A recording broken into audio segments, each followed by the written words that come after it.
لو خايفين تطبقوا اللوائح على الاهلي انتوا ممكن تسيبوا مناصبكم نجيب رجاله هي اللي تدير. ما مش معقوله تدي الشناوي 4 ماتشات في واقعه ضرب فيها الحكم بالقلم، وهي في اللائحه عندك اللي انت مفصلها 8 شهور ايقاف، وتجيب لي محلل وتقول لي ان حسام حسن محتاجه في كاس العالم اللي جاي. عمري ما شفتها دي. من امتى وفي مدير فني بيتحكم في اللوائح بتاعه الاتحاد او بتاعه اتحاد اي دوله؟ لما توقف شيكابالا 8 شهور عشان قال لك انت اهلاوي وتطبق عليه العقوبه وانت في عربيتك قبل ما توصل بيتك، ففي حاجه مش مفهومه.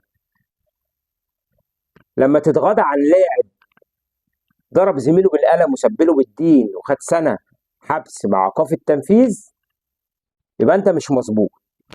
ولما تدي من ناحيه تانية للاعب 8 ماتشات عشان شد السماعه من الحكم والطالب بترحيله بره البلد، فانت مش مظبوط. انتوا عارفين المشكله ان احنا عندنا رؤساء انديه ساكتين عن اللي بيحصل،